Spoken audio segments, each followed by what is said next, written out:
السلام علیکم، بسم اللہ الرحمن الرحیم۔ حضرت علی رضی اللہ تعالیٰ عنہ کتنے عظیم تھے اور کتنے مظلوم۔ ان کی عظمت سنتے ہیں تو سر فخر سے بلند ہو جاتا ہے، ان کی مظلومیت کے بارے میں پڑھتے ہیں تو آنکھیں نم ہو جاتی ہیں۔ حضرت علی رضی اللہ تعالیٰ عنہ رسول اکرم صلی اللہ علیہ وآلہ وسلم کے چچا ابو طالب کے بیٹے تھے۔ یہ بچپن میں ہی ایمان لا چکے تھے۔ بڑوں میں حضرت صدیق اکبر رضی اللہ تعالیٰ عنہ سب سے پہلے ایمان لائے اور بچوں میں حضرت علی رضی اللہ تعالیٰ عنہ ایمان لائے۔ آپ صلی اللہ علیہ وآلہ وسلم جب مکہ سے ہجرت کر کے مدینہ جا رہے تھے تو آپ صلی اللہ علیہ وآلہ وسلم نے حضرت علی رضی اللہ تعالیٰ عنہ کو اپنے بستر پر چھوڑا اور کفار کی امانتیں ان کے حوالے کی۔ جب حضرت علی رضی اللہ تعالیٰ عنہ کو بستر پر سلایا تو حضرت علی رضی اللہ تعالیٰ عنہ آرام سے سو گئے۔ کسی نے ان سے پوچھا، آپ کو ڈر نہیں لگا؟ تو حضرت علی رضی اللہ تعالیٰ عنہ نے فرمایا، نہیں، مجھے یقین تھا کہ مجھے کچھ نہیں ہوگا، کیونکہ نبی کریم صلی اللہ علیہ وآلہ وسلم نے فرمایا تھا، علی صبح امانتیں ان کو واپس کر دینا۔ میرے نبی کا یہ فرمانا، صبح امانتیں واپس کر دینا، بتا رہا تھا کہ مجھے کچھ نہیں ہوگا۔ میں آرام سے سویا اور یہی وہ رات تھی جب مجھے موت کا ڈر نہیں ہوا۔ حضرت سعد بن ابی وقاص رضی اللہ تعالیٰ عنہ بیان کرتے ہیں کہ رسول کریم صلی اللہ علیہ وآلہ وسلم نے جنگ تبوک کے موقع پر حضرت علی رضی اللہ تعالیٰ عنہ کو پیچھے چھوڑا تو آپ نے عرض کی، یا رسول اللہ صلی اللہ علیہ وآلہ وسلم، آپ مجھے عورتوں اور بچوں میں چھوڑے جا رہے ہیں۔ تو آپ صلی اللہ علیہ وآلہ وسلم نے فرمایا، علی، کیا آپ اس بات سے راضی نہیں کہ آپ کو مجھ سے وہ مقام حاصل ہو جو حضرت ہارون کو موسیٰ علیہ السلام سے تھا؟ ہاں، البتہ میرے بعد کوئی نبی نہیں۔ حضرت سہل بن سعد رضی اللہ تعالیٰ عنہ بیان کرتے ہیں، رسول اکرم صلی اللہ علیہ وآلہ وسلم نے جنگ خیبر کے روز فرمایا، میں کل اس شخص کو پرچم کی قیادت دوں گا جس کے ہاتھ پر اللہ تعالیٰ فتح دے گا۔ وہ اللہ اور اس کے رسول صلی اللہ علیہ وآلہ وسلم کا محب ہوگا اور اللہ اور اس کے رسول صلی اللہ علیہ وآلہ وسلم بھی اس سے محبت کرتے ہوں گے۔ رات بھر لوگ اس موضوع پر باتیں کرتے رہے کہ کل جھنڈا کس کو ملے گا۔ صبح ہوئی، سبھی صحابہ اس امید پر حضور اکرم صلی اللہ علیہ وآلہ وسلم کے پاس حاضر ہوئے کہ جھنڈا انہیں ملے گا، مگر آپ نے فرمایا، علی بن ابی طالب کہاں ہے؟ جواب ملا، ان کی آنکھوں میں تکلیف ہے۔ آپ صلی اللہ علیہ وآلہ وسلم نے فرمایا، انہیں بلاؤ۔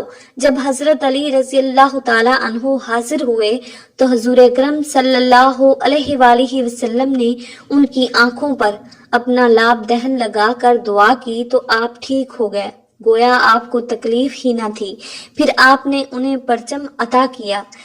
حضرت عائشہ صدیقہ رضی اللہ تعالیٰ عنہا سے روایت ہے کہ حضرت فاطمہ الزہرا رضی اللہ تعالیٰ عنہا سب لوگوں سے بڑھ کر آپ صلی اللہ علیہ وآلہ وسلم کو محبوب تھی اور ان کے خاوند حضرت علی رضی اللہ تعالیٰ عنہ مردوں میں سے آپ کو زیادہ محبوب تھے۔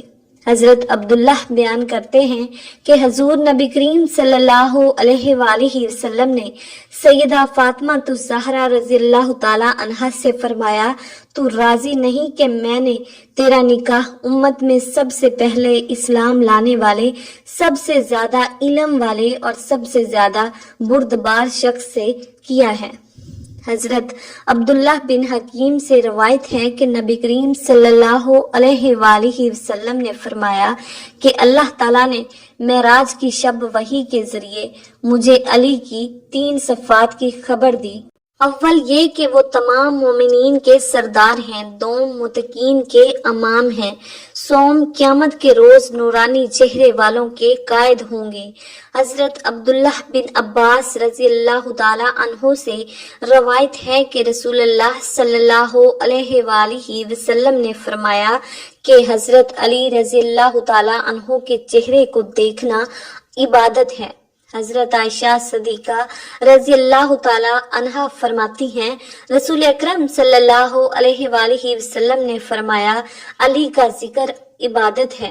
حضرت عائشہ صدیقہ رضی اللہ تعالی عنہا فرماتی ہیں، میں نے اپنے والد محترم صدیق اکبر رضی اللہ تعالی عنہ کو دیکھا کہ وہ کثرت سے حضرت علی رضی اللہ تعالی عنہ کو دیکھا کرتے تھے۔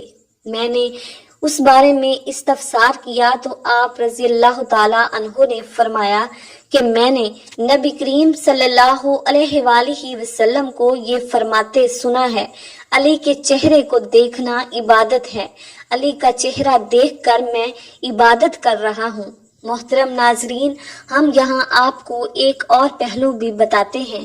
بدقسمتی سے ہمارے ہاں دو طبقے وجود پکڑ چکے ہیں۔ ایک طبقہ وہ ہے جو صحابہ اکرام کو برا بھلا کہتا ہے، دوسرا وہ ہے جو اہل بیت سے دور ہے، حالانکہ ان دونوں کے بیچ کوئی دوری نہ تھی۔ جب سیدہ حضرت عائشہ صدیقہ رضی اللہ تعالی عنہا سے پوچھا جاتا کہ لوگوں میں رسول اللہ صلی اللہ علیہ وآلہ وسلم کو سب سے پیارا کون تھا، تو آپ رضی اللہ تعالی عنہا فرماتی ہیں، فاطمہ الزہرا رضی اللہ تعالی عنہا۔ پھر پوچھا جاتا کہ مردوں میں سے کون زیادہ محبوب تھا، فرماتی ہیں ان کے شوہر یعنی حضرت علی رضی اللہ تعالی عنہ۔ اسی طرح جب سیدہ فاطمہ الزہرا رضی اللہ تعالی عنہا سے پوچھا جاتا کہ لوگوں میں رسول اللہ صلی اللہ علیہ وآلہ وسلم کو سب سے زیادہ پیارا کون تھا، تو آپ رضی اللہ تعالی عنہا فرماتی ہیں، عائشہ رضی اللہ تعالی عنہا۔ پھر پوچھا جاتا کہ مردوں میں سب سے زیادہ محبوب کون تھا، تو آپ فرماتی ہیں کہ آپ کے والد حضرت ابو بکر صدیق رضی اللہ تعالی عنہ۔ اسی طرح سیدنا ابو بکر رضی اللہ تعالی عنہ سیدنا علی رضی اللہ تعالی عنہ کی بھی باہم محبت ہے۔ قیس بن ابی حازم رضی اللہ تعالی عنہ سے روایت ہے کہ ایک دن حضرت ابو بکر صدیق رضی اللہ تعالی عنہ حضرت علی رضی اللہ تعالی عنہ کے چہرے کی طرف دیکھ کر مسکرانے لگے۔ حضرت علی رضی اللہ تعالی عنہ سے پوچھا، آپ کیوں مسکرا رہے ہیں؟ سیدنا ابو بکر صدیق رضی اللہ تعالی عنہ نے فرمایا، میں نے آقا مولا صلی اللہ علیہ وآلہ وسلم کو یہ فرماتے ہوئے سنا ہے کہ پل صراط پہ صرف وہی گزر کر جنت میں جائے گا جس کو علی وہاں سے گزرنے کا پروانہ دیں گے۔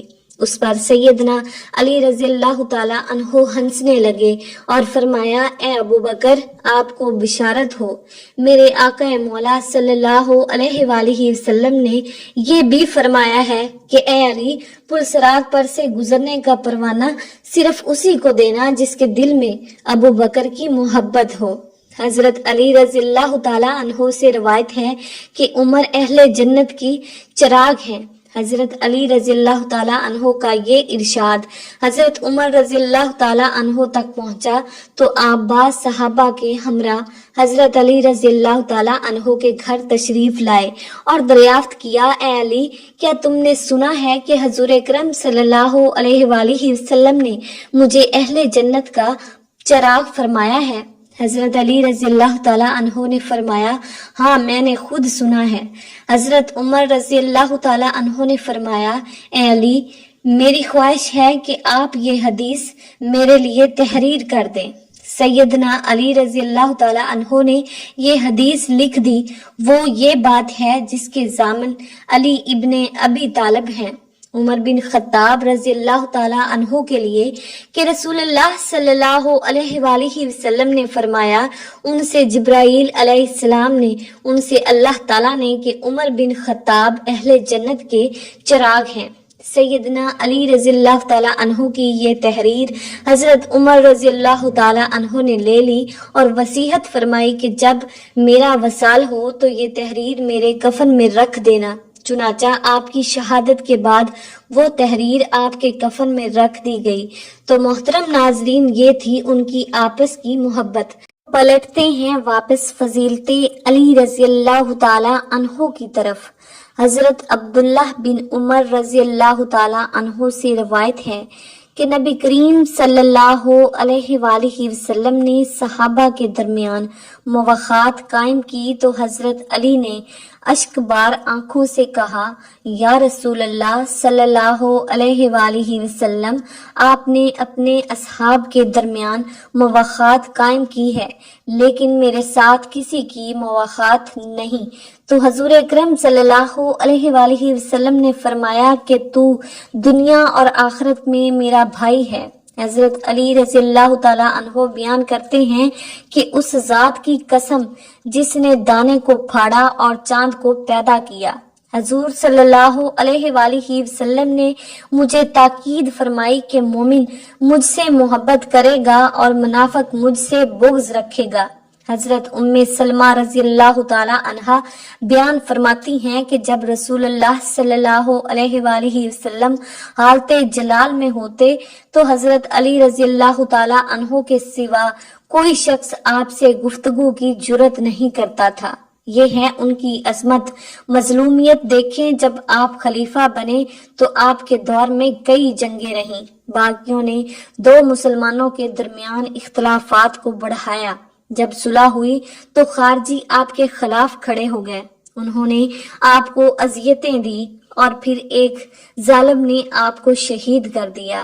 شہید کرنے کے بعد حضرت حسن رضی اللہ تعالی عنہ نے آپ کا جنازہ پڑھایا، آپ کو کوفہ میں ہی دفن کیا گیا، لیکن آپ رضی اللہ تعالی عنہ کی قبر مبارک کو خفیہ رکھا گیا۔ ڈر تھا کہ کہیں خارجی آپ کی بے حرمتی نہ کر دیں۔ خارجیوں کے خوف کی وجہ سے حضرت علی رضی اللہ تعالی عنہ کی قبر چھپائی گئی۔ حضرت علی رضی اللہ تعالی عنہ کو ان کی موت کا بڑا رنج ہوا۔ آپ نے قاتل کو آپ کی بشارت دی اور حضرت زبیر رضی اللہ تعالی عنہ کی تلوار ہاتھ میں لے کر کہا، یہ وہ تلوار ہے جو بار بار رسول اللہ صلی اللہ علیہ وآلہ وسلم کے سامنے مصیبتوں کے بادل چھانٹتی رہی۔ چنانچہ حضرت زبیر رضی اللہ تعالی عنہ لڑے نہیں، بنا لڑے واپس ہو گئے۔ ان کی یہ واپسی ان کے ساتھیوں کی طاقت توڑ دینے والی ثابت ہوئی۔ چنانچہ دوپہر تک ہی لڑائی کا سلسلہ جاری رہا اور پھر شکست ہو گئی۔ حضرت طلحہ رضی اللہ تعالی عنہ زخمی ہو کر ساتھیوں کو ابار رہے تھے کہ ایک بے نشان تیر ان کو آ کر لگا۔ بعض روایات میں ہے کہ یہ تیر مروان ابن الحکم کا تھا جو انہی کے ساتھیوں میں سے تھا۔ مروان کہا کرتا تھا، باخدا میں نے اس واقعے کے بعد کبھی حضرت عثمان رضی اللہ تعالی عنہ کے خون کے بدلے کا مطالبہ نہیں کیا۔ اس نے حضرت عثمان رضی اللہ تعالی عنہ کے بعض لڑکوں سے بھی یہ کہا، میں نے تمہارے باپ کا بدلہ حضرت طلحہ رضی اللہ تعالی عنہ سے پورا کر دیا۔ بات جو کچھ بھی ہو رہی ہو، بہرحال لوگوں کو شکست ہوئی۔ حضرت طلحہ رضی اللہ تعالی عنہ زخمی ہوئے اور انہیں یقین ہو گیا کہ وہ جاں بر نہ ہو سکیں گے۔ وہ اپنا خون بہتے ہوئے دیکھتے تھے اور کہتے تھے، اے اللہ، حضرت عثمان رضی اللہ تعالی عنہ کا بدلہ مجھ سے لے لے کہ وہ راضی ہو جائیں۔ پھر اپنے غلام کو کسی ایسی جگہ چلنے کا حکم دے دیا جہاں قیام کر سکیں۔ چنانچہ بڑی دقت اور دشواری کے بعد وہ ان کو بصرہ کے ایک اجڑے گھر میں پہنچا سکا، جہاں تھوڑی دیر بعد وہ اس دنیا سے رخصت ہو گئے۔ لوگوں نے سمجھا کہ لڑائی ختم ہو گئی۔ امیر المومنین حضرت علی رضی اللہ تعالی عنہ اور ان کے ساتھی فتح یاب ہوئے۔ حضرت علی رضی اللہ تعالی عنہ نے اپنے ساتھیوں میں منادی کرا دی، زخمی پر کوئی حملہ آور نہ ہوگا، بھاگنے والوں کا پیچھا نہ کیا جائے گا، کوئی کسی کے گھر میں نہ تھے، کوئی مال و اسباب پر قبضہ نہ کرے، کوئی کسی عورت کو تکلیف نہ پہنچائے۔ اپنے بعض کاموں میں مصروف حضرت علی رضی اللہ تعالی عنہ اس خیال میں تھے کہ لڑائی ختم ہو چکی ہے اور آپ غالب آ گئے ہیں۔ اتنے میں سخت شور و غل کی آواز آئی۔ دریافت کرنے پر معلوم ہوا کہ ام المومنین حضرت عائشہ صدیقہ رضی اللہ تعالی عنہا لوگوں کو آمادہ کر رہی ہیں اور قاتلین حضرت عثمان رضی اللہ تعالی عنہ پر لعنت بھیج رہی ہیں اور لوگ بھی لعنت میں ان کی ہم نوائی کر رہے ہیں۔ حضرت علی رضی اللہ تعالیٰ عنہ نے کہا، حضرت عثمان رضی اللہ تعالیٰ عنہ کے قاتلوں پر لعنت بھیج رہے ہیں، باخدا یہ تو اپنے اوپر لعنت بھیج رہے ہیں۔ انہی لوگوں نے تو حضرت عثمان بن عفان رضی اللہ تعالیٰ عنہ کو قتل کیا ہے۔ اے خدا، حضرت عثمان رضی اللہ تعالیٰ عنہ کے قاتلوں پر لعنت ہو۔ اس دن صبح کے وقت جب حضرت علی رضی اللہ تعالیٰ عنہ حضرت طلحہ رضی اللہ تعالیٰ عنہ سے مایوس ہو گئے اور یقین کر لیا کہ ان کو لڑائی پر اصرار ہے، اپنے ساتھیوں کو نہایت سختی کے ساتھ پہل کرنے سے روکا اور کہا کہ جب تک میرا حکم نہ ہو اقدام نہ کیا جائے۔ بصرہ کے نوجوانوں خصوصاً بے وقوفوں کا اس وقت یہ حال تھا کہ وہ لڑائی چھیڑنے کی حرکتیں کیا کرتے اور حضرت علی رضی اللہ تعالیٰ عنہ کے آدمیوں پر تیر چلاتے تھے۔ کتنے ہی آدمی زخمی ہو گئے جن کو حضرت علی رضی اللہ تعالیٰ عنہ کے پاس لایا گیا اور درخواست کی گئی کہ اب وہ لڑائی کی اجازت دینے میں دیر نہ کریں۔ پھر بھی آپ نے عجلت سے کام نہیں لیا اور اجازت نہیں دی، لیکن جب واقعات زیادہ ہونے لگے تو آپ رضی اللہ تعالیٰ عنہ نے کوفہ کے ایک نوجوان کے ہاتھ میں قرآن دیا اور کہا کہ وہ اسے لے کر فراقین کے درمیان کھڑا ہو جائے اور اس کی طرف قوم کو بلائے۔ حضرت علی رضی اللہ تعالیٰ عنہ نے اس کو بتا دیا تھا کہ اس فرض کو پورا کرنے میں اس کی جان کا خطرہ ہے۔ تھوڑی دیر سوچنے کے بعد نوجوان نے قرآن ہاتھ میں لیا اور فراقین کے درمیان کھڑا ہو گیا۔ اس نے دعوت دینے لگا۔ اس کے بعد لوگوں نے اس پر اتنے تیر برسائے کہ وہ جاں بر نہ ہو سکا۔ اس سلسلے میں راویوں نے طرح طرح کی باتیں لکھ کر کہ قرآن اس کے داہنے ہاتھ میں تھا، جب وہ ہاتھ کاٹ دیا گیا تو اس نے بائیں ہاتھ میں لے لیا، جب وہ بھی کاٹ دیا گیا تو اس نے اپنے دانتوں سے پکڑ لیا، اپنے کندھے پر کر لیا، حتیٰ کہ اسے قتل کر دیا گیا۔ اتنی بات بہرحال قطعی ہے کہ وہ نوجوان قرآن کی دعوت دیتا رہا اور اسی حالت میں وہ شہید ہو گیا۔ تب حضرت علی رضی اللہ تعالیٰ عنہ نے کہا کہ اب کوئی حرج نہیں۔ پہلا مارکہ دوپہر سے پہلے تک رہا اور زوال تک شکست ہو چکی تھی۔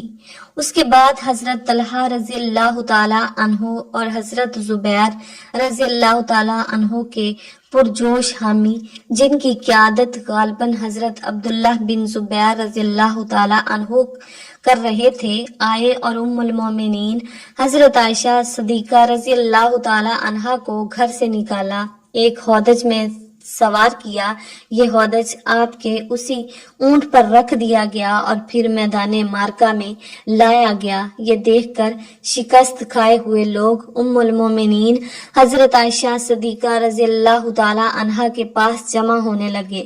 انہوں نے محسوس کیا کہ صرف اپنی ماں کے حامی ہیں، بلکہ رسول اللہ صلی اللہ علیہ وآلہ وسلم کے حرم محترم اور ان کی محبوب بیوی کی حمایت کر رہے ہیں۔ ان کے دلوں میں ایک نیا جذبہ پیدا ہوا، جس میں ایک طرف دین کا گہرا احساس تھا اور دوسری طرف آبرو کا اور ماں کی حمایت اور غیرت کا۔ چنانچہ لوگ لڑنے مرنے کے لیے اپنی ماں کے آس پاس جمع ہو گئے اور اس کو کسی طرح برداشت نہیں کر سکتے تھے کہ ان کی موجودگی میں ان کے شہر میں ام المومنین پر ذرا بھی آنچ آئے۔